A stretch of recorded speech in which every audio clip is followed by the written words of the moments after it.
I'm going to read a 14-point summary of the Grid Emergency slideshow PDF. Some people won't believe some of these points, but they're all documented in the PDF, so I urge you to read it if you haven't read it already. Point 1. The U.S. electrical grid is vulnerable to a long-term collapse of weeks or months.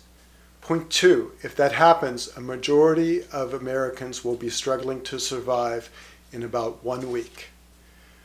Point 3, the odds that the grid will collapse in the near future are not negligible.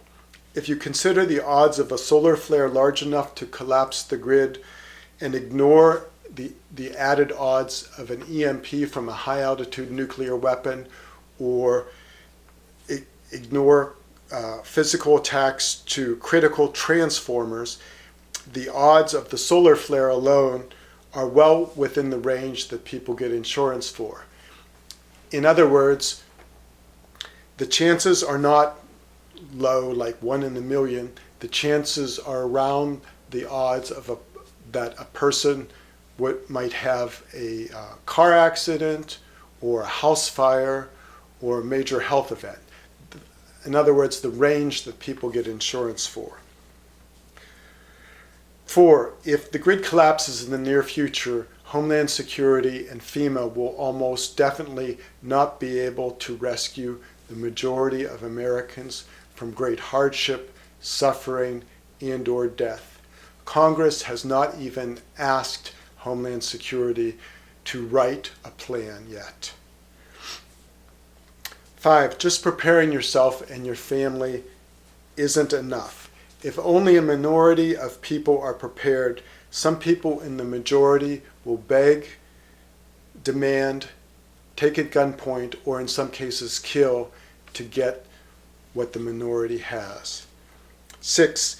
Even if you manage to hide your supplies and survive the grid collapse, you would be living in a traumatized, economically depressed country for years if the majority of people are not prepared in advance. 7. Therefore, the grid emergency goal is to get a majority of Americans to prepare as quickly as possible. 8.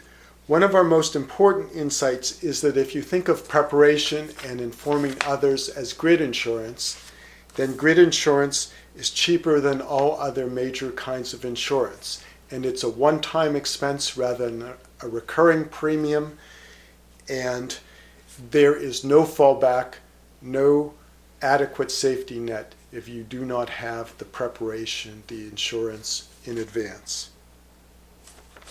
9. Many people will doubt that enough other people will prepare, but most people do understand the concept of insurance, and they buy insurance when they face a low probability event that can severely disrupt their lives. A grid collapse is just another such event. That's why we believe that eventually a majority of Americans can be persuaded to prepare. 11. Assuming that most people can contact at least 30 of the people that they care about, and assuming 9 of the 30 are willing to pass on this information within 2 weeks, the great majority of Americans can have this vital information in about 5 months, by July 4th. And they can do most of their preparation soon after that. 12. The Grid Emergency Plan also has advocacy components to both pressure local, state, and national governments to come up with a robust recovery plan and to pressure utilities to quickly shield their parts of the grid.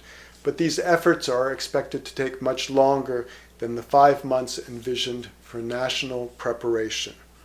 13. The slideshow PDF has much of the basic preparation information that most people will need. 14.